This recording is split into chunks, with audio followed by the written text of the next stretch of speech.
dongengkan cerita kita supaya semua gembira. Mereka tidak tahu sebenarnya, mereka ingin tahu sebenarnya.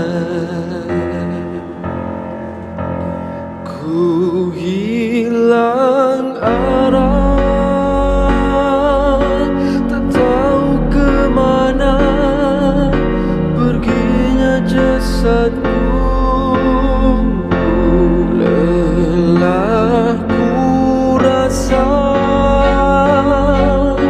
ingin ku bahagia tanpa ikatan dunia. Tenangkan aku di sana, tenangkan aku di sana, tenanglah engkau di sana. Cerita-cerita seram malam ini adalah sekadar perkongsian sahaja yang teladan kita simpan, dan yang syilid jangan dicari.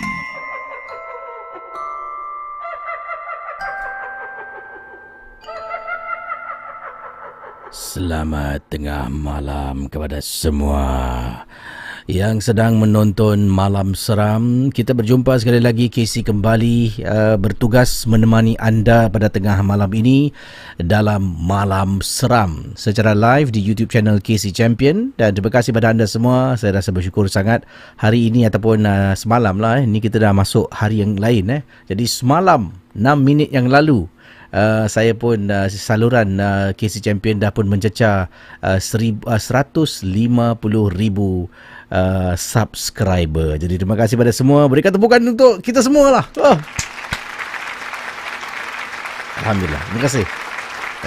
Apa tepuk? Whistle sekali. Whistle. Ya, lagi. Okey. Alhamdulillah. Sudah cukup. Sabar. Bawa bertenang, sabar, sudah. Ya Allah, terima kasihlah.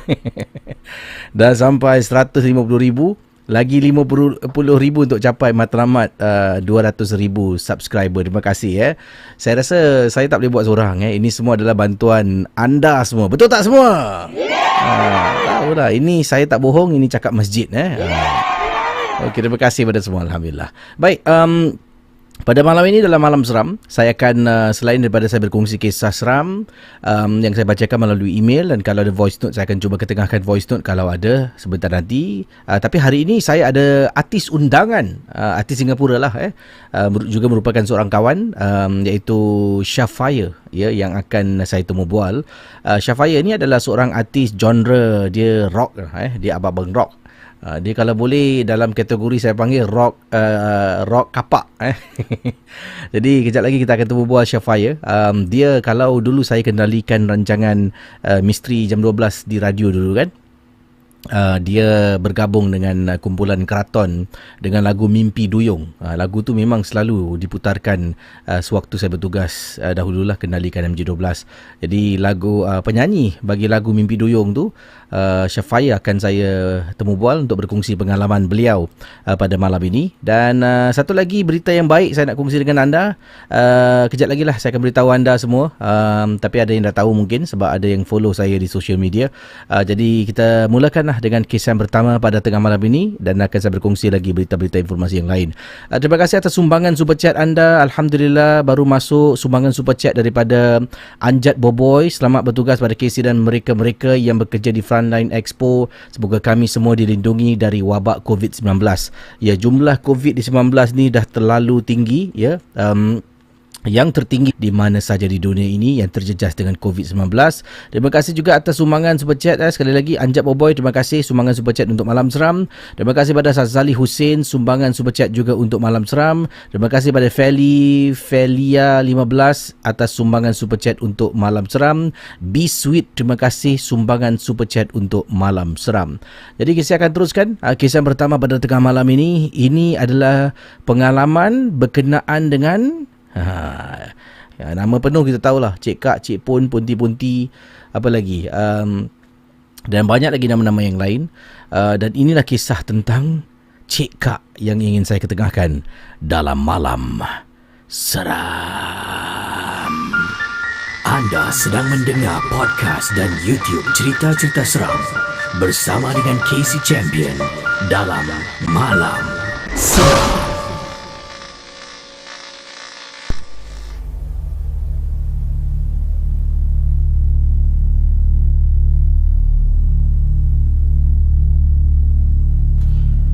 Saudara, sebelum saya mulakan, peringatan pada semua, saya ada berkongsi informasi di Instagram account saya. Sistem mereka telah mendapatkan engineer untuk membantu kerana search padon visual yang tersekat-sekat boleh turunkan anda punya resolution kepada the lowest resolution. Kemungkinan ia dapat membantulah. Kisah yang begini yang ingin saya kongsi dengan anda semua. Satu pengalaman yang ingin disampaikan ini datang daripada Noramia. Assalamualaikum Kisah. Waalaikumsalam. Saya nak berkongsi kisah pengalaman saya ni ketika saya pindah di sebuah rumah dekat Pasiris. Ini waktu baru pindah Kisah. Saya kata Noramia, ya, saya ni berpindah ke rumah baru dan bersama dengan suami lah kami berdua pindah di Pasiris. Dalam rumah tu sebenarnya tidak dibersihkan, tidak disemah, dalam berarti kata lain tidak dibersihkan, dan terus kami pindah. Saya dengan suami non-believer of semah rumah untuk panggil orang datang baca doa selamat ke. Pada kami tidak ada apa-apa akan berlaku pada rumah, ya, dan kalau mungkin ada sesuatu dalam rumah, kita dalam rumah tu solat lah, InsyaAllah benda tu hilang. Tapi sebenarnya perlu. Saya cuma not a fan of doing sema menyimah rumah ataupun baca doa selamat. Jadi saya pun pindah Kisi dengan suami ke rumah di kawasan Pasiris. Masuk dalam rumah tu, kami ni baru juga berumah tangga dan banyak barang-barang dalam rumah tu masih belum lagi diisi lah. Jadi rumah tu nampak kosong, dan juga rumah tu kalau kita bercakap dia boleh bunyi tau, macam dalam gua. Sebab rumah tu memang kosong, tak banyak barang. Jadi apa yang berlaku, saya dengan suami satu malam tu, itu kalau tak silap hari yang kedua, tengah tidur dalam bilik, tiba-tiba terdengar Kisi. Dalam rumah saya dengar ada suara perempuan menangis. Anda bayangkan, dalam rumah saya dengan suami tengah tidur, suami dah masuk alam mimpi, saya sorang-sorang, malam tu sunyi dan sepi, tiba-tiba boleh dengar suara perempuan menangis. Suaranya perlahan, perlahan sangat, tapi boleh dengar dengan jelas, kata Nora. Pada mulanya saya ingatkan ada orang nangis, jiran bawah, jiran atas, mungkin jiran kiri dengan kanan. Sebabnya kita tinggal di rumah flat. Bawah rumah orang, atas rumah orang, kiri kanan pun rumah orang. Jadi saya pun tak indahkanlah bunyi suara tangisan tu. Tapi masalahnya, saya tak boleh tidur, kata Nora. Tak boleh tidur pada malam tu sebab suara tu mengganggu saya sangat. Jadi saya bangun. Saya bangun daripada katil saya. Saya pergi dekat tingkap bilik. Saya pasang telinga dekat tingkap tu. Saya dengar, bukan dari sini. Mungkin jiran sebelah tak? Jadi saya pun naik atas katil balik. Kemudian saudara, saya tergerak hati untuk bangun buka pintu. Buka pintu dalam bilik.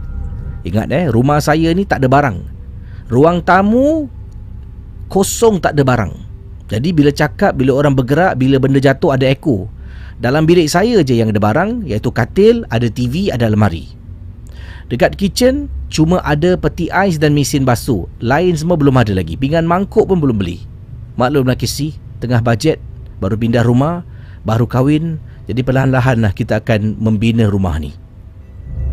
Jadi bila nak keluar ni, saya dengar Casey, bunyi orang jalan tapak kaki atas lantai.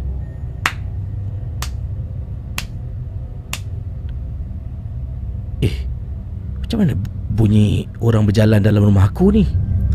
Saya pun bukalah pintu bilik untuk tengok, periksa siapa yang berada dekat luar.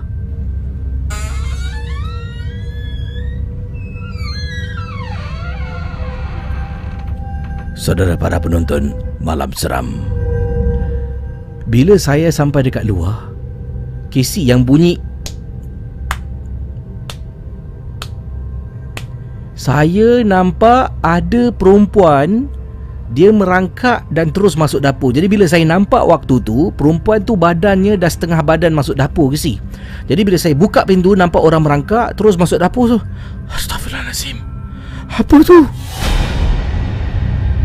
Saudara, Abang, suami saya sedang sedap tidur, Casey.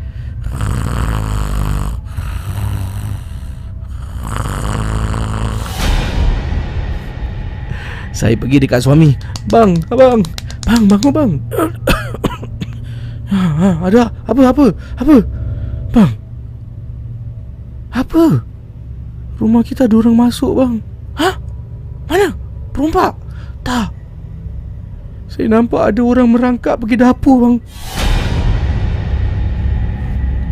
Saudara, suami saya daripada mengantuk, dia bangun terus. Dia pergi dekat dapur, dekat ruang tamu. Kemudian sampai dapur, dia tengok dekat dapur, buka lampu, tak ada benda. Yang, tak ada apa-apa lah, yang. Tutup lampu, masuk balik dalam bilik. Suami tanya, awak nampak apa ni? Asal awak tak tidur? Kemudian saya cakap dengan suami, tadi nak tidur, sepanjang malam saya dengar orang nangis. Saya ingatkan jiran atas, bang. Tapi saya pergi kat tingkap, saya dengar suara tu bukan datang dari atas. Habis saya naik atas katil. Kemudian saya tergerak hati nak keluar. Sebelum saya buka pintu, kata Nora kepada suaminya, saya dengar bunyi macam orang berjalan, tapak kaki orang, bang, kat depan. Sebab rumah kita kosong, boleh dengar dengan jelas, bang. Saya buka pintu, itulah yang saya nampak macam orang merangkak masuk dapur, kata isterinya kepada suami. Casey, suami saya pun terperanjat, Casey. Tetap Casey tak nak sema, tak nak baca doa selamat. Ya, gangguan berlaku pada hari yang kedua. Hari-hari berikutnya, hari keempat, kemudian hari ketujuh, dan beberapa hari kemudian, saya kena ganggu, suami kena ganggu. Bayangkan Casey, saya tengah mandi dalam toilet sorang-sorang. Waktu tu sekitar jam 9 malam. Saya baru balik kerja. Suami saya belum balik lagi. Masuk rumah, saya masuk bilik, letak beg, angkat barang. Tengah mandi dalam master bedroom punya toilet. Tengah mandi, tiba-tiba saya dengar ada orang ketuk pintu. Dung dung dung. Dung dung dung. 2 kali, Casey. Saya sampai tersentak dia. Abang! Saya ingatkan suami. Jadi saya sambung mandi. Dah mandi semua, dalam otak ni ingatkan suami sebab suami ketuk pintu kan. Saya pun keluar. Bang, saya pergi ruang tamu tak ada orang, pergi dapur tak ada orang. Suami saya belum balik, Casey. Saudara, gangguan ni saya alami untuk beberapa kali. Suami saya pun kena. Suami saya, bila saya kerja shift malam, saya balik pagi, dia tengah tidur. Suami cakap dengan saya, waktu tu kita dekat pasar. Sayang, abang rasa abang nak panggil ustaz, datanglah sayang. Kita buat doa selamat ke, kita panggil ustaz baca-baca Waktu tu saya dah tahu dah, sebab saya alaminya dulu. Saya tanya suami, kenapa bang? Semalam kan awak kerja malam. Saya tengah tidur, ada perempuan baring atas katil sebelah saya. Saya ingatkan awak. Saya buka mata, saya tersadar. Pukul 2 pagi saya sadar. Saya sadar, saya tengok jam 2 pagi, saya toleh. Saya nampak ada perempuan baring, rambut panjang sama macam awak. Saya tidur, saya boleh peluk dia lagi. Tadi pagi saya bangun, saya cari awak. Astaghfirullah, awak kan kerja. Casey, benda ni, gangguan ni terkena pada saya dulu, baru kena pada suami, dan barulah kedua-dua saya dengan suami setuju untuk mengadakan upacara semah rumah ataupun baca doa selamat. Yang penting kita panggil ustaz untuk bersihkan rumah kami. Sekian, terima kasih. Selamat malam seram. Cerita-cerita seram malam ini adalah sekadar perkongsian sahaja yang telah dan kita simpan, dan yang syilid jangan dicari.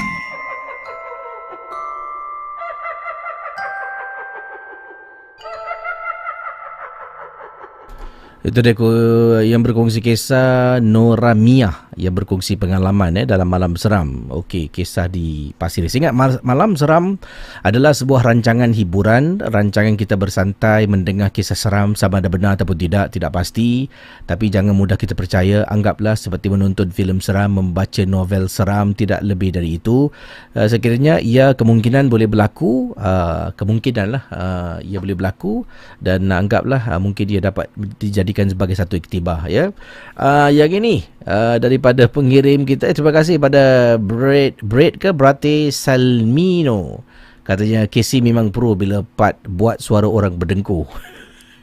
Terbaik tak apalah, itu mungkin satu skill yang mungkin boleh digunakan oleh director drama filem-filem.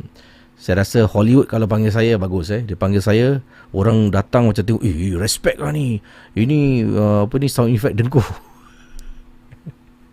Okey, daripada kiriman seterusnya, ini kita nak pergi daripada Singapura, dia di Pasir Ris. Ini kita terus pergi ke Brunei Darussalam. Assalamualaikum Casey. Waalaikumsalam. Nama saya Nur Atika. Saya ni pendengar peminat Malam Seram berasal daripada Brunei. Dekat sini ada beberapa of my friends juga merupakan peminat Malam Seram. Kata Nur Atika, boleh tak kisah sebutkan nama mereka? Syazwani dan juga Sakia.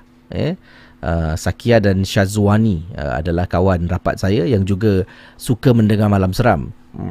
Kita mendengar Malam Seram ni by chance dapat tahu channel KC apabila saya dengan my two buddy sedang buat tesis sedang buat tesis pada tahun lepas, iaitu kalau tak silap bulan 10-11 kita buat tesis, dan pada waktu itu sedang buat tesis tentang kepercayaan orang Melayu. Jadi kita Google, kita masuk YouTube, tiba-tiba ternampak KC punya rancangan, dengar sekali sampailah sekarang. Keep up the good work, dan saya ada pengalaman yang saya nak kongsi. Ini pengalaman makcik saya yang menetap di Temburong. Kalau tanya orang Singapura, Temburong ni tempat latihan askar. Tapi tahukah KC dan juga yang lain, Temburong juga ada rumah-rumah orang? Walaupun dia adalah hutan, tapi dekat situ ada rumah orang. So right now, kalau nak pergi Temburong, there's only one way by boat, by ferry. Dan ferry ni dia ada time limit lah. After a certain time, ferry tu tidak lagi beroperasi. Jadi orang yang duduk kat Temburong tu tak boleh pergi mana-mana selagi ferry tu tidak beroperasi. They will be stuck on that piece of land. But now government pihak pemerintah Brunei sedang nak buat satu laluan highway yang mana boleh memandu ke Temburong menggunakan highway yang akan dibina. Jadi ini cerita tentang yang dialami oleh Mai An yang menetap di Temburong di negara Brunei Darussalam. Kita ikuti kisah daripada Nur Atika untuk anda semua dalam Malam Seram.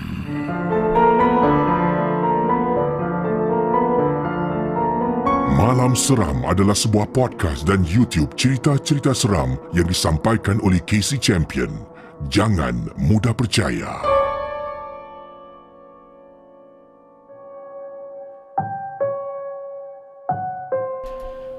Okey, kisah Nur Atika yang ceritakan ini adalah pengalaman makciknya yang menetap di Temburong, Brunei Darussalam. Seperti yang disebutkan tadi, Temburong adalah sebuah kawasan di Brunei. So, satu daerah. Dia ada distrik lah. Distrik Temburong, apa lagi ada beberapa distrik lah di Brunei.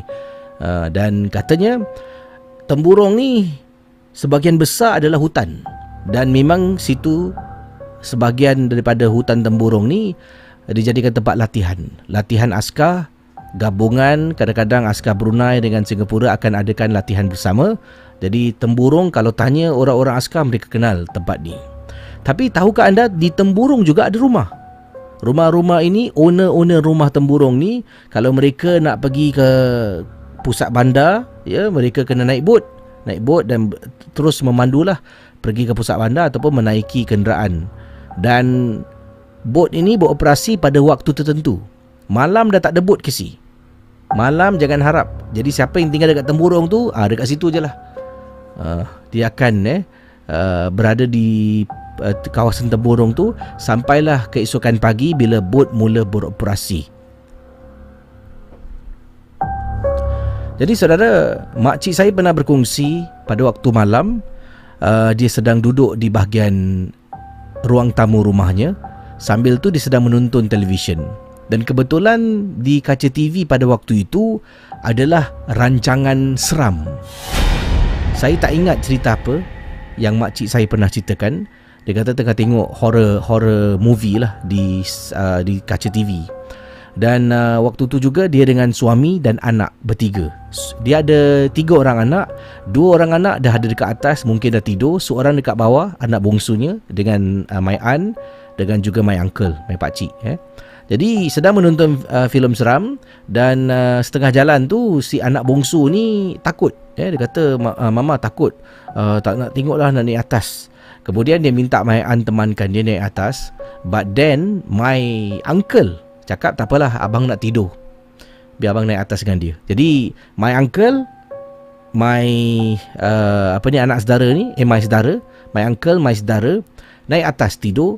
Jadi my makcik ni pada waktu itu sedang menonton filem seram tu seorang diri, Casey. Seorang diri. Jadi what happened, bila tengah tonton filem tu seorang diri, tengah duduk sorang-sorang, my aunt ni tiba-tiba terasa nak makan apple. Dia pun bangun, dia pergi dapur. Sampai dekat dapur, dia buka peti ais, dia keluarkan apple. Tengah potong apple ni, dekat rumah dia tengah potong apple. Dan suddenly dia rasa macam ada something behind her, dekat belakang dia tau. So belakang dia tu adalah singki air. Kemudian belakang singki air itu adalah tingkap rumah. So dia sense macam something is behind her. Jadi dia toleh. Bila dia toleh, dia ternampak, Casey, ada makhluk serupa pocong. Sebab my aunt punya tingkap ni, dia jenis yang tak nampak details, tapi cuma nampak siluet, bentuk. Nampak bentuk dekat luar. Jadi kalau ada orang berdiri dekat luar, kita nampaklah bentuk orang tu lah, tapi tak nampak mata, hidung, tak nampak. Jadi bila dia toleh, dia nampak ada something standing, sama bentuknya macam makhluk pocong. So bila my aunt ternampak, what happen is, dia terkelar tangan dia. tangan dia terkelar dan berdarah. Ya, dia terperanjat. And then dia pun cuci dekat singki air tu. Bila dia tengok lagi, that figure yang bentuk pocong tu dah tak ada lah. Mungkin dia tersalah pandang, kata Mai An. So cerita dia continue lagi. Mai An tengah cuci, bersihkan jari dia, kan terpotong dengan pisau yang dia pegang tadi.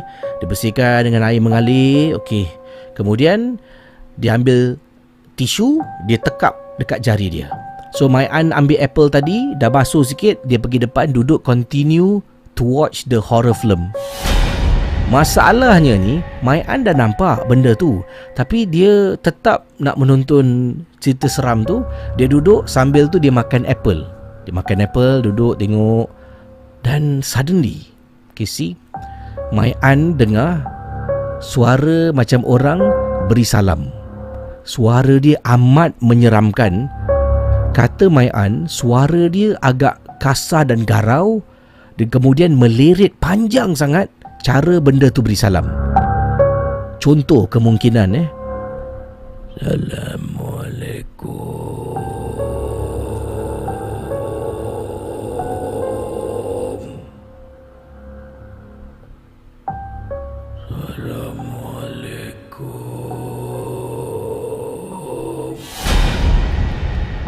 Tak tahulah bunyi dia macam mana. Bila Mai An dengar suara garau beri salam dengan nafas yang panjang, Mai An tengah gigit apple katanya. Waktu tengah nak kunyah,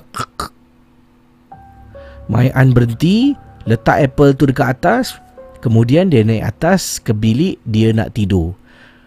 Bila dia naik atas, sampai atas dia terlupa. Alamak, dalam keadaan dia takut, dia lupa nak tutup televisyen. Dia lupa. Sekarang ni Mai An takut nak turun bawah untuk off TV. Kan? Mai An takut nak turun bawah untuk off TV. So Mai An kebetulan nampak anak dia lalu depan bilik. Kemudian Mai An nampak anak perempuannya bernama Farah. Farah, Tolong ibu Farah, can you please off the TV? Mami forget to off lah, kata Mai An kepada anak perempuannya yang jalan depan bilik. So the thing is, dekat atas tak dengar lah bunyi TV tu off ke on. Tapi Mai An ingatkan Farah dah off the TV. So the next morning, keesokan hari, bila mereka semua berkumpul ramai-ramai nak sarapan pada waktu pagi, Mai An pun cakap dengan anaknya Farah. Farah, yesterday thank you tutupkan TV. Mami lupa sangat lah naik atas. I was so sleepy, kata Mai An. Dia mengantuk sangat, dia nak naik atas nak tidur. And then my sepupu dia cakap dengan Mai An.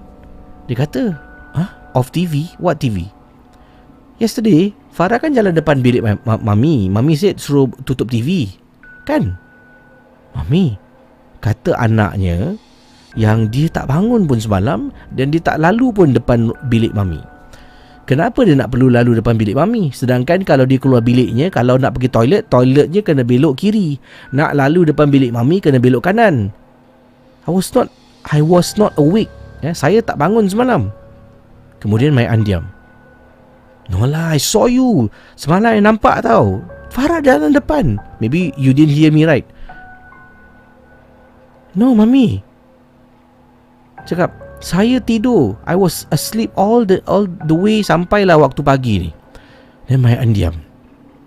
Mai An tengok,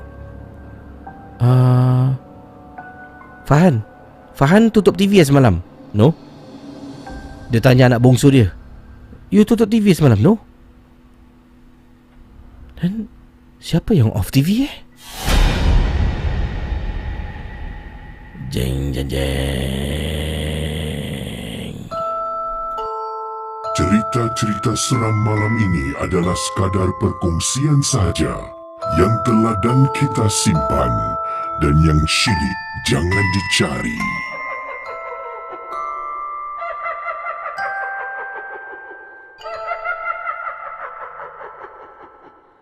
Baik, kita terus berkongsi dengan artis jemputan dalam Malam Seram bersama dengan saya Casey. Saya akan ketengahkan temu bual saya yang saya rasa nak berkongsi pengalaman yang berlaku ketika beliau pergi ke Fort Canning. Bersama dengan Casey di ujung talian kita ada artis Singapura, merupakan seorang penyanyi juga pelukis profesional, Shafaya. Apa khabar Shafaya? Alhamdulillah. Apa khabar semua penonton dan pendengar Malam Seram bersama KC Champion. Baik-baik. Jadi terutama sekali terima kasih pada Shafaya. Walaupun tengah lewat malam ni, tengah malam ni tetaplah bersengkang mata. Selalunya pukul berapa Shafaya tidur? Oh, saya pun kirakan geng burung hantu seperti KC. Jadi saya selalu tidur dalam jam 2.30, 3 gitulah. Oh, betul-betul punya geng hantu Geng hantu. Dan Shafaya ni seorang penyanyi yang mana lagu Shafaya pernah Casey putarkan dulu ketika saya mengendalikan rancangan di radio Misteri Jam 12. Lagu Mimpi Duyung Mimpi Duyung dan Jampi Serapa. Kedua-dua lagu Jampi Serapa. Dan memang seorang penyanyi yang saya ni labelkan Shafaya sebagai rock penyanyi rock old school lah. Sebab Shafaya mempunyai satu feel yang mempunyai feel rock ala-ala old school. Setuju atau tak setuju? Saya setuju kerana memang inspirasi saya dari 80s glam rock punya era. Maka itulah dapat kita lihat gambar yang tertera depan sini dengan rambut yang panjang. Ini dipetik gambar ni tepi laut ke tepi mana ni? Oh, ini tempat rahsia. Dia di tepi-tepian lah. Di tepi-tepian Oh, boy, berahsia-rahsia Jadi sebelum kita berkongsi dengar Shafaya berkongsi kisah pengalaman seram beliau, di sini Casey juga nak beritahu Shafaya juga merupakan seorang pelukis profesional. Dan ini anda dapat lihat ni ada satu mural. Saya sebenarnya banyak mural Shafaya dah buat dan ini salah satunya. Boleh kongsi tak? Ini murals ni dibuat di mana ni? Ini tak silap saya di sebuah kondo di Chua Chu Kang. Sebuah keluarga orang India. Very nice client, very beautiful family. Jadi design ni daripada satu tie and dye punya t-shirt. Di mana the husband and the wife, the clients pertama kali takarkan lukisan ini sebagai satu sentimental value untuk mereka. Shafaya, kita terus nak mulakanlah dengan pengalaman misteri anda. Ini berlaku di mana pengalaman yang Shafaya alami ni? Okey, sebenarnya cerita ni saya memang dah lama nak berkongsi bersama Casey. Cuma alhamdulillah baru dapat kesempatan ini. Ia terjadi pada tahun 1999. Waktu tu saya di Maktab Rendah Tampines. Tak silap saya kita baru habis peperiksaan A-level. Jadi kita semua sekumpulan sahabat kita buat satu chalet lah. Jadi di chalet tu ada sahabat-sahabat daripada Maktab Rendah Tampines dan juga Maktab Rendah Serangoon. Jadi campur lah, ada yang India, ada yang Cina, ada yang Melayu, tapi semua laki-laki. Jadi apa yang berlaku bila anda mungkin pergi ke Fort Canning ni? Apa yang terjadi pada waktu itu? Okey.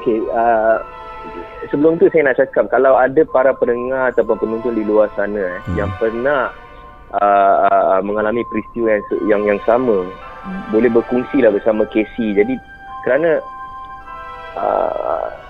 dalam semua ada 15 orang yang pergi ke Fort Canning pada malam itu, dan sampai ke hari ini daripada tahun 1999 menjadi satu misteri yang kita tak boleh dapat jawapan. Kita dah cuba bertanya dengan macam-macam orang, jadi kita boleh dapat jawapan. Jadi biasa mulakan pada satu malam di chalet tu, salah satu daripada sahabat kita daripada Serangoon JC, dia cakap, minggu lepas aku pergi Fort Canning dengan kawan-kawan aku. Lepas tu aku kena kacau. Jadi kita tanya, kau kena kacau macam mana? Dia cakap, waktu tu 2:30 pagi aku turun daripada Fort Canning. Tiba-tiba beg aku, haversack aku kena tarik. Jadi bila dia toleh, dia cakap, dia nampak beg dia terapung tapi tak ada benda yang tarik beg dia. Jadi dia terus rentap beg tu, dia terus lari, dia cakap. Beg dia macam floating, dia terapung terapung. Itu apa yang dia cakap lah. Jadi orang dia ni pun jujur. Jadi kita takkan kita tak percaya dia kan, sahabat kita kan. Jadi kita cakap okey. Jadi saya cakap okey, why not malam ni since kita boring kat chalet ni, kita dah habis barbecue semua, kita ramai-ramai pergi lah. Jadi kita pergi, kita naik dalam 4 taksi gitu. Kita pergi Fort Canning. Jadi start daripada ROMM punya bawah tu dekat kapak tu. Jadi kita jalan naik ke atas lah. Jadi tapi kita pusing jauh lah pasal kita nak explore kan, biasalah nak explore. Jadi waktu tu dalam pukul 12 malam bila kita sampai. Jadi kita sambil pasal di Fort Canning tu ada macam memorial lah. Tembok-tembok dia seperti memorial. Seperti kubur ataupun batu nisan itu kan. Ada memorial. Jadi kita jalan daripada situ naik ke atas. Jadi sambil jalan tu tiba-tiba tak tahu dari mana keluar seekor anjing. Jadi anjing ni terus lari sebelah kita. Kita terperanjat. Dia lari and then dia tercegat like maybe about 4 meters depan kita. Dia pusing ke arah kita. Lepas tu dia menggonggong dengan sekuat-kuatnya. Jadi kita ingat daripada mana anjing ni datang. Habis dia macam menggonggong. Tapi dia tak nampak seperti dia nak terekam kita. Jadi kita pun buat bodoh. Kita jalan around dia. Kita jalan lah. Jadi bila kita jalan makin naik ke atas tu, kita tiba di sebuah makam lah.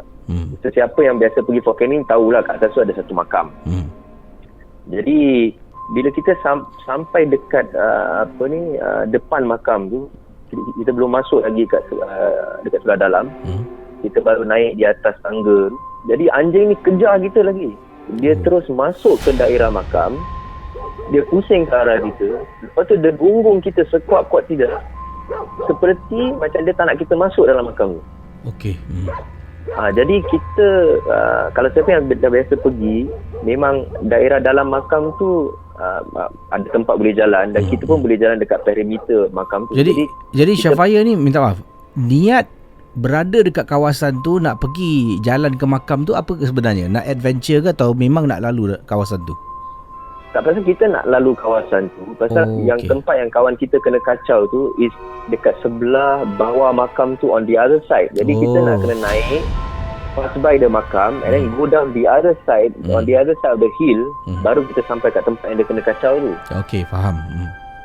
Jadi kita dah around kita jalan dekat perimeter makam. Jadi anjing tu dia tak kejar kita, dia tak terekam kita. Dia cuma toleh ke arah kita, dia gonggong and terus terang gisi as if dia tak nak kita masuk jalan sebelah dalam makam tu. Jadi saya pun tak fikir apa-apa kan, pasal yelah ini makam, pasal kadang-kadang ada orang pun pergi sana buat upacara-upacara ke apa. Mungkin tempat tu is a mystical place, wallahualam. Jadi kita pun tak kisahlah, kita jalan kan. Jadi jalan lepas makam tu ada satu slope turun ke bawah. Di situ kita bertemu satu brick pathway lah. Batu-bata kan. Pathway batu-bata. Habis ada bumbung dekat situ, diorang buat macam sejarah peperangan. Dekat situ kan. Habis ada bumbung. Jadi brick pathway tu ada wooden seats. You all boleh duduk lah dekat situ kan. Jadi yang ada duduk di atas dekat kerusi. Saya bersila dekat atas brick pathway tu. Pasal bersih kita duduk dekat situ je. Jadi kita ramai-ramai duduk macam satu bulatan lah. Duduk. Jadi bila kita dah duduk, kita berbual-bual kan. Waktu tu dah mungkin dalam pukul 1 pagi gitulah. Jadi tengah berbual-bual gitu, tiba-tiba ada bunyi yang pelan. Bila saya dengar bunyi tu, saya cakap, quiet. You guys hear that or not? Terus bila diorang dengar, saya cakap, it sounds like a little girl. That was the first thing I said. It sounds like a little girl. Bunyi dia macam gitu. Jadi no serious.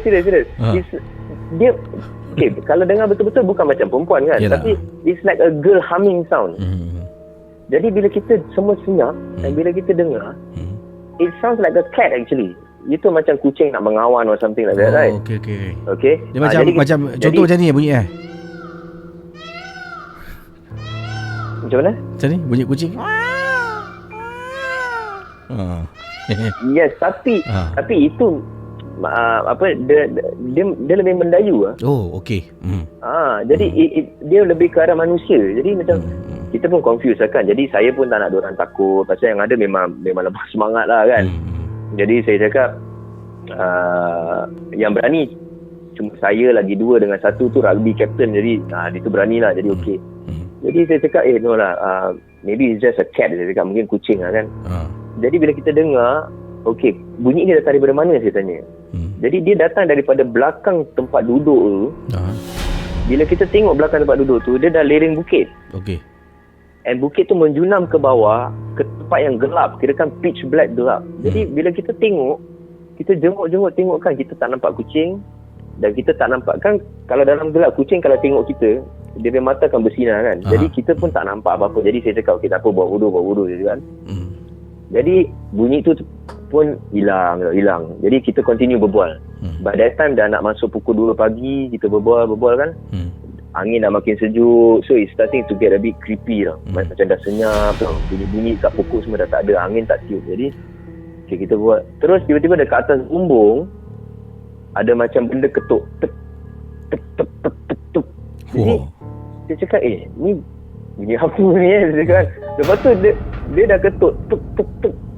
Lepas tu dia bergerak pergi depan sikit, dia ketuk lagi tek tek tek. Lepas tu macam bunyi cakar. Jadi saya cakap, ni macam bunyi burung pun ada, macam bunyi ayam pun ada. You know, macam ayam bila jalan kan, cek cek cek. Lepas tu dia cakap cek gitu kan. Dia cakap, jadi yang lain macam dah seram pasal apa, bunyi dia agak kuat. Jadi it echoes, macam apa, dia ada echo dekat bawah bumbung tu, macam ada echo. Jadi saya cakap, okay, sabar relax. I know there must be a reason for this lah. Mungkin ada dahan jatuh ke apa kan. Saya cuba nak sedarkan diri orang lah. Biasalah cari. Jadi lepas tu diorang lepas tu diorang relax. Relax. Jadi lepas tu kita berbual lagi. Lepas tu bunyi yang kucing ataupun bunyi yang suara tu keluar lagi. Lepas tu bunyi yang ketuk dengan bunyi cakar tu pun keluar simultaneously. Jadi sama-sama. Diorang macam dah main music lah. You know.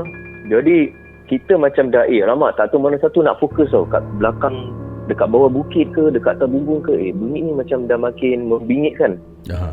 Jadi yang kawan saya yang rugby captain tu, dia dah mula rasa macam lain macam. Jadi dia cakap, guys, I think kita pergilah. I think we should go from this place. Sebelum kita akhiri, Syafaya, mungkin Syafaya boleh berkongsi lah mungkin bagaimana nak berhubung dengan anda, kalau nak ke Instagram, YouTube channel, kalau ada dan sebagainya lah, silakan. Okay, sila follow saya lah di Instagram @Syafaya, SHAFYRE, Syafian Sudi, dan di Facebook juga Syafaya. Mungkin insyaAllah setelah kita perkara virus ni dah stable, akan teruskan perjuangan saya dalam dunia seni muzik pula. Jadi sementara itu saya seru kepada anda semua, cekalkan hati, kuatkan semangat, jaga kesihatan, kita jaga keluarga kita dan patuh kepada undang-undang daripada kerajaan supaya kita dapat selesaikan masalah COVID-19 ini, insyaAllah. InsyaAllah. Jadi sekali lagi terima kasih pada Syafaya, seorang penyanyi dan pelukis profesional. Beliau melukis mural. Kalau berminat untuk mendapatkan khidmat Syafaya, minta maaf sekarang tak boleh datang rumah sebab tengah sikit breaker Betul. Jadi kalau nak khidmat juga, kalau mati-mati nak suruh Syafaya cat ataupun lukis rumah anda, dia boleh kasih tutorials di laman Facebook lah, insyaAllah. Jadi terima kasih pada Syafaya. Selamat sama-sama Casey, malam seram. Terima kasih. Bye-bye. Itu dia tetamu undangan saya, Syafaya, dengan kisah dalam malam seram.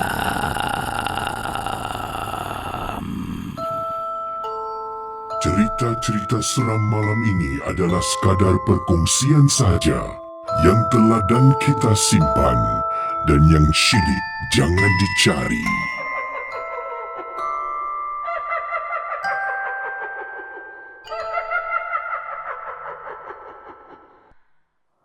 Saudara, kisah yang ini saya nak bacakan datang daripada Zarina. Assalamualaikum Kisi. Waalaikumsalam. Zarina di sini nak berkongsi satu kejadian yang menyeramkan. Yang ini berlaku ketika Zarina sedang bawa anak berjalan pada waktu malam. Ini bukan apa Kisi.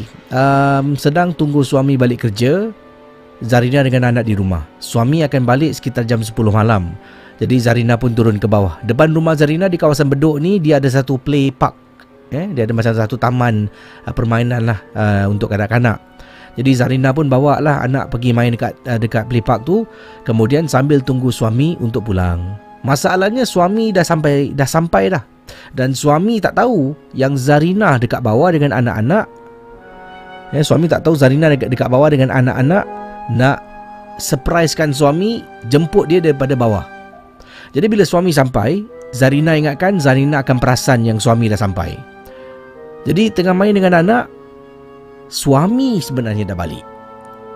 Zarina ternampak yang suami dekat atas, dah nak masuk rumah dah.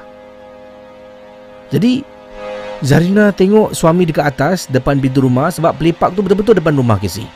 Jadi bro, alamak, terlepas lah. Zarina pun panggil anak Zarina, Boy, jom naik atas, ayah dah balik.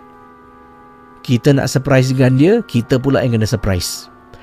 Sampai atas, bila Zarina di depan pintu, suami Zarina keluar bilik dengan tuala, nak mandi. Dia keluar bilik, dia nampak Zarina dengan anak tengah berdiri. Allahu Akbar. Kata suami Zarina, dia terpekik lah. Bang, astagfirullah, terperanjat saya bang. Kenapa bang?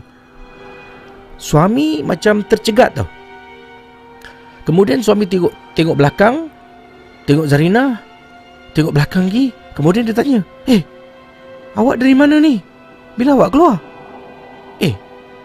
Bang, saya ni sebenarnya dengan anak awak turun bawah, nak tunggu awak balik, nak surprisekan awak. Tahu-tahu tengah main kat playground, saya nampak awak dah kat atas. Ya abang terkejut sangat, kenapa?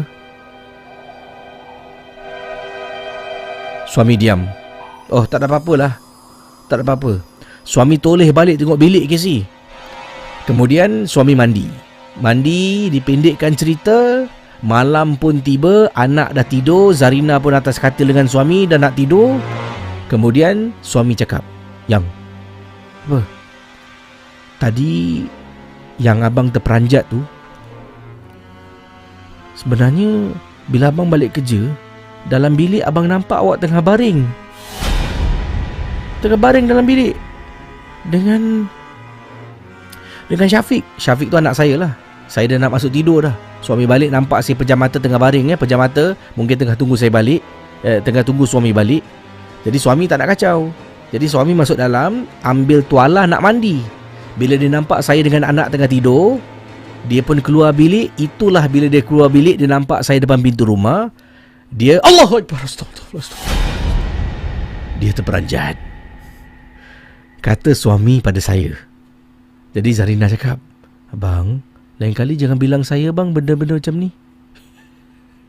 Ya tak juga kan lebih baik suaminya simpan dan buat bodoh sudahlah.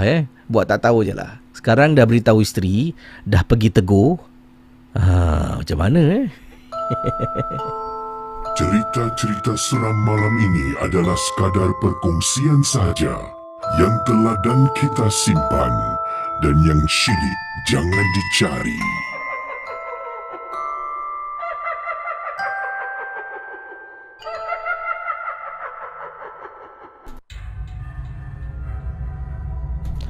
Asal berkongsi kisah ini nama samaran, bukan nama sebenar. Saya nak berkongsi kisah ketika saya dipanggil oleh seorang perawat untuk membantu sebab dia dapat panggilan, ada panggilan untuk membantu sekumpulan anak-anak muda yang mana berada di hospital Lama Changi pada waktu itu. Dan bila saya sampai keadaan pada 9, 4 adalah perempuan, lain semua lelaki.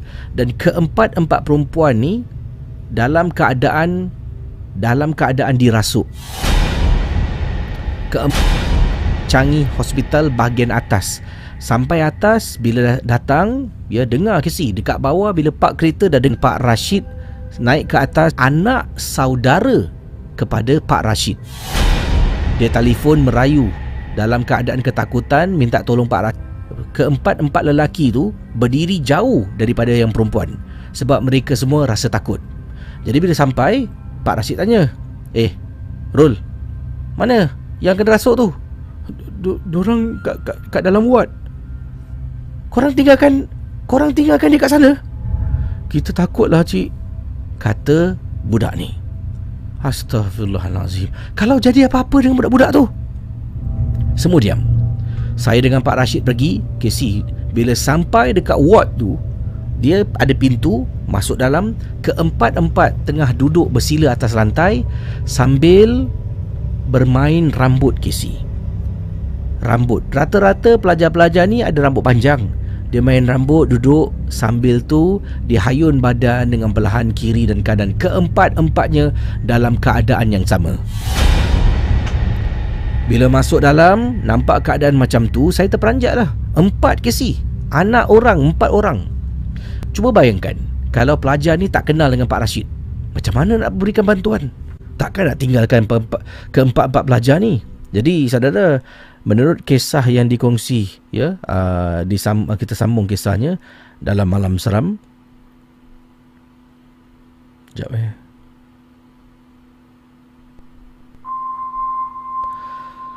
Jadi bila Pak Rashid ni masuk dalam, Pak Rashid ambil satu persatu. Teknik Pak Rashid merawat, dia tak boleh rawat semua serentak. Jadi dia ambil, cekup satu, bawa pergi bilik sebelah. Sebelah pun ada satu lagi ward. Tengah duduk main rambut, Casey. Dekat dalam hospital yang gelap gelita. Hospital ni dah lama terbengkalai. Hospital ni wujud sejak zaman perang. Hospital lama canggih, katanya di sini. Jadi para pelajar ni yang lelaki tengah takut, mereka larikan diri dan tak nak bersama dengan pelajar-pelajar perempuan. Jadi pada waktu itu Pak Rashid tarik satu ke tepi, masuk bilik sebelah, dan Pak Rashid merawat. Rawat, nasib baiklah makhluk yang rasuk badan budak-budak ni senang nak keluar. Baca, kemudian renjis air, dia terpekik, pingsan. Okey, satu dah keluar.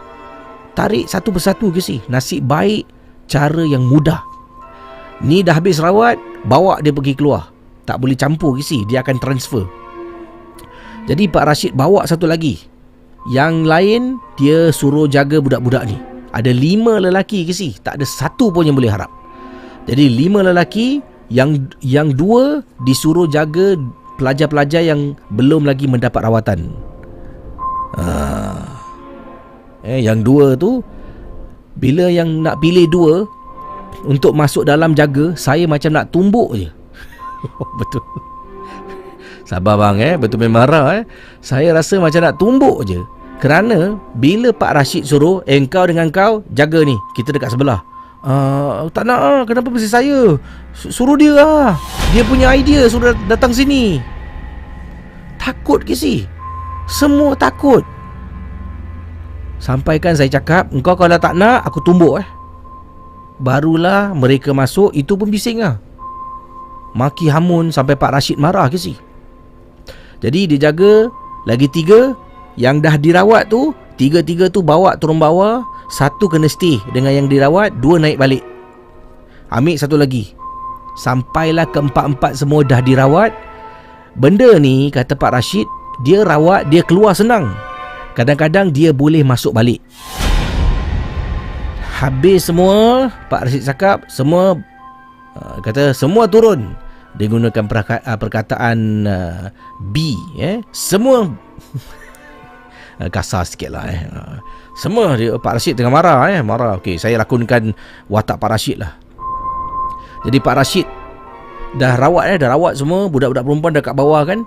Ada 4 budak perempuan, 4 dekat bawah dengan 3 kawan lelaki. Tinggal 2 dekat atas kan. Pak Rashid pergi dekat yang 2 ni. Sekarang berabus. Marah betul. Turun bawah. Semua dah turun. Sekarang turun dekat bawah. Aku nak jumpa korang dekat bawah. Jadi Pak Rashid memandu. Nak masukkan semua 99 tak muat. Pak Rashid masukkan yang perempuan. Terpaksalah. Saya ni jalan dengan 5 lelaki yang tak boleh harap. 4 budak perempuan naik kereta Pak Rashid, turun bawah, sampai bawah. Ada yang nak balik. Pak Rashid marah. Pak Rashid basuh habis-habis budak-budak lelaki ni. Masing-masing kasi diam. Habis semua, Pak Rashid hantar 4 budak perempuan ni balik. yang lain semua balik sendiri. Di sini Casey, saya nak beritahu, awasilah anak-anak kita dan ketahuilah ke mana mereka pergi. Bayangkan budak-budak perempuan tadi kalau tidak dapat bantuan, dengan secepat mungkin kalau dirasuk kadang-kadang boleh menghantui hidup budak-budak ini sampai bila-bila masa. Jadi yang lelaki 5 ekor tu tak boleh harap, lain kali jangan nak step pandai dan step berani bawa anak dan orang pergi ke hospital lama Changi. Sekian, terima kasih. Inilah pengalaman saya untuk Malam Seram.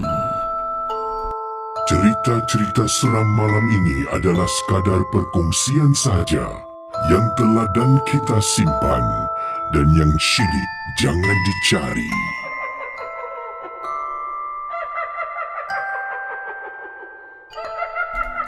Okey, kisah tadi sebenarnya agak panjang saya cuba skip beberapa paragraf sebab terlampau detail sangat kisah yang dikongsi sama. Tapi sedikit sebanyak kita tahulah apa yang disampaikan. Pak Rashid datang dan ada bayangkan seperti yang diceritakan tadi, bila beliau datang, Abdullah datang, bukan nama sebenar, dan Pak Rashid datang untuk berikan bantuan, 5 lelaki, tak ada satu pun dekat dalam bilik itu untuk jaga 4 perempuan tu Yalah, ya, apa nak buat Jadi inilah antara lelaki-lelaki yang bila ramai-ramai dialah raja bila dah kena semua tarik diri. Okey, kita sambung dengan kisah selanjutnya dalam Malam Seram. Anda sedang mendengar podcast dan YouTube cerita-cerita seram bersama dengan Casey Champion dalam Malam Seram.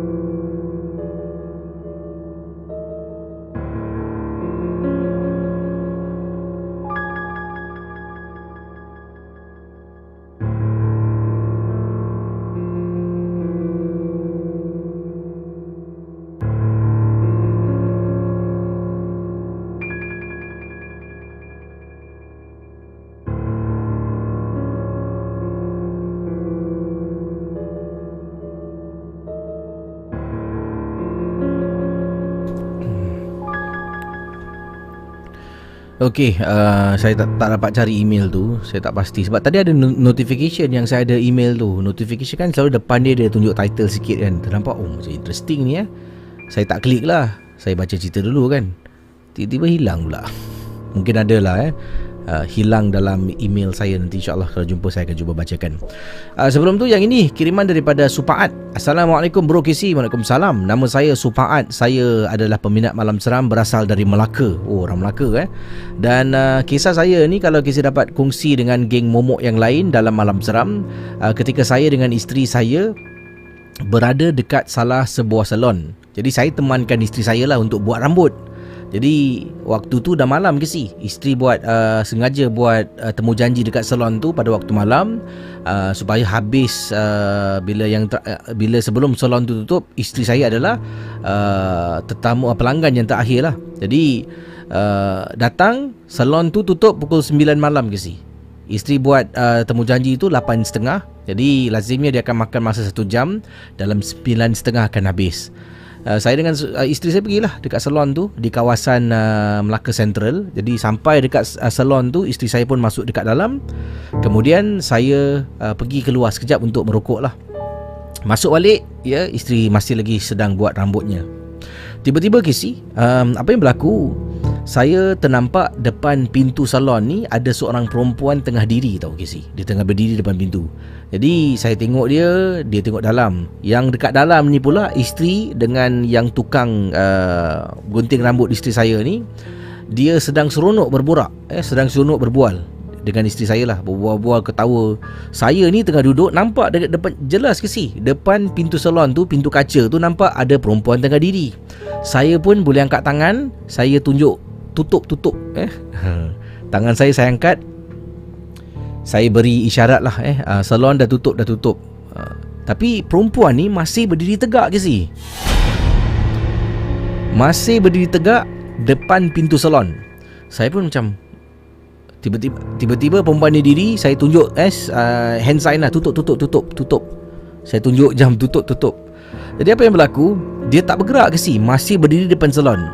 And then saya cakap dengan the owner lah. Saya kata, Radia, tu ada orang nak masuk tu. Dah tutup kan?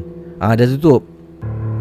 And then si Radia pun toleh. Bila Radia toleh, kemungkinan bila dia toleh, tak ada orang depan pintu, ya. Orang tu dah jalan dah mungkin. Tapi masalahnya, bila Radia toleh, perempuan tu masih dekat depan ke si? Depan pintu kedai. Depan pintu kedai masih lagi. Kemudian Radia tengah berbual dengan isteri saya. Saya tanya dah tutup, dia kata dah tutup. Dia toleh belakang, dia tengok isteri saya lagi, dia berbual lagi. And then saya tengok lagi dekat pintu, perempuan yang berdiri depan pintu tu dah tak ada.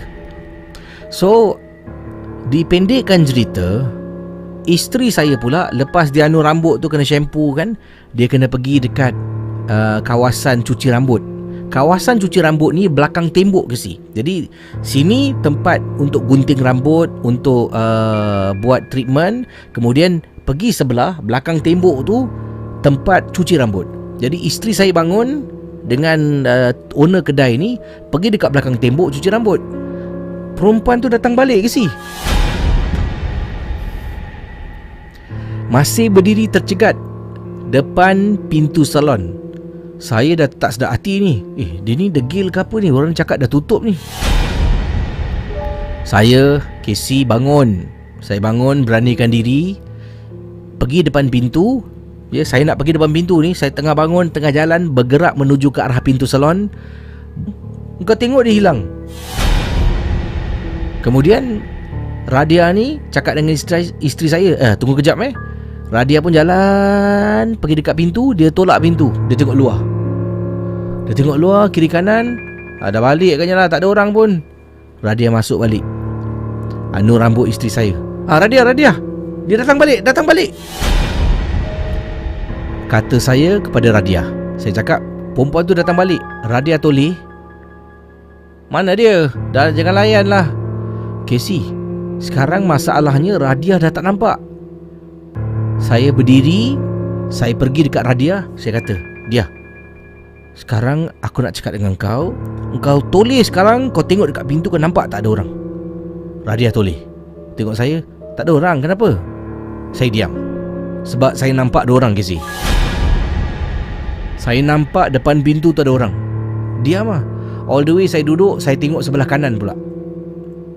Lepas habis 1 jam 15 minit baru isteri saya habis gunting saya, kita pun keluar. Bila keluar jalan, all the way jalan, saya cakap dengan isteri apa yang saya nampak awal tadi. Isteri saya kata dia tak nampak, tak perasan sebab dikepung penglihatan dia ketika sedang gunting rambut. Okey, tak apa. Tiba-tiba Casey, isteri saya dapat panggilan daripada Radia. Jadi saya dengan isteri patah balik. Bila patah balik, asal aku dah lupa barang ke? Tanya isteri saya. Aku dengar orang tolak pintu. Olah, ada loceng tu Casey bunyi. Pukul 9. Lain kali tutup lah pukul 12. Kesian cik pun. Waktu malam keluar nak gunting rambut, salon tutup. Secara live, mohon maaf, ini satu yang tak dapat dielakkan berkenaan dengan segi server dan sebagainya. Dari itulah anda menghadapi masalah dengan lagging yang berlaku. Jadi harap maklum. Terima kasih pada menu masalah tosi. Okey. Venice Nafariza, it's okay sekarang heavy usage online streaming, it's understandable. Keep up with the good work, Casey. Selamat menyambut Ramadan. Juga selamat menyambut Ramadan pada anda ya. Terima kasih sekali lagi sumbangan super chat anda, Kak Nurkia Jones, SMEE. Selamat menyambut bulan Ramadan, Casey. Terima kasih. Nur Huda Umar, terima kasih. Yani Yusman, terima kasih. Nuriyati Aris, terima kasih. Dan terus maju ke bulan Ramadan, amin ya. Tadi Nuriyati Iris terima kasih juga sumbangan super chat daripada Zainuddin Hassan, Braid Salmino, juga Feli Alia, Nora Nordin, Felia 15, B Sweet Sazali Hussein, Anjat Boboy, itulah antara yang telah memberikan sumbangan super chat untuk malam ini dalam Malam Seram. Saya akan terus undurkan diri. Esok jangan lupa kita ada Jejak Malam Seram. Saya akan ketengahkan video berkenaan dengan Jejak Malam Seram dan juga gambar-gambar apakah yang bakal dipaparkan. Tapi sebelum tu saya nak baca satu lagi kisah, tak adalah kisah ni mulut saya dah kelu, lidah dah kelu bercakap dari tadi kan di bulan Ramadan, dan saya nak tambahkan sedikit sesuatu yang baru dan yang menyambut Ramadan geng-geng momok yang menyambut Ramadan, sebab geng momok ni dia ada yang bukan Muslim, bukan Islam kan. Jadi yang menyambut Ramadan, yang bukan tu harap memahami keadaan. Terima kasih juga kerana terus menonton. Saya dah hubungi Masjid Mujahidin dan berhubung dengan Ustaz Izwan, yang mana Ustaz Izwan akan mengetengahkan beberapa asatiza, beberapa ustaz yang mana akan berkongsi tip Ramadan, hadis di bulan Ramadan. Mungkin ada beberapa perkara yang lain lah. Jadi supaya bulan Ramadan ni juga dapatlah kita selitkan sedikit ilmu, tak panjang, yang padat dan ringkas untuk anda semua yang menonton Malam Seram. Semoga ia menjadi manfaat untuk kita bersama. Jadi Alhamdulillah Masjid Mujahidin kolaborasi dengan KC lah, dan ini juga demi membantu Masjid Mujahidin. Kita pun tahu masjid tutup 3 bulan. 3 bulan tidak mempunyai income yang aktif. Seperti income orang pergi solat tak masuk tabung, betul tak kan? Orang pergi belajar agama dekat masjid masuk tabung. Solat Jumaat masuk tabung. Solat Jumaat kadang-kadang kutipan boleh sampai $10,000 sampai $8,000. Jadi dah berapa minggu, 3 bulan tak ada solat Jumaat. Maknanya 1 bulan tu ada 4 solat Jumaat. 4 kali 3 dah 12 kali solat Jumaat. Kalau 1 kali solat Jumaat $10,000, 10 kali 12 $120,000. Itu baru jemaah yang masuk tabung solat Jumaat. Kerugian lah dari segi keuangan pendapatan masjid paling minimum $120,000, tak termasuk tabung-tabung yang orang solat maghrib, solat isyak dan sebagainya. Jadi masjid benar-benar memerlukan dana. Jadi dengan itulah saya mengambil inisiatif untuk kolaborasi dengan masjid, dan masjid berikan sesuatu, kita berikan sesuatu balik pada masjid, iaitu sumbangan daripada anda semua. Butiran lanjut akan saya kongsi pada Ramadan yang pertama insya-Allah, dan kita jumpa lagi lah di lain kesempatan dalam Malam Seram. Bye-bye.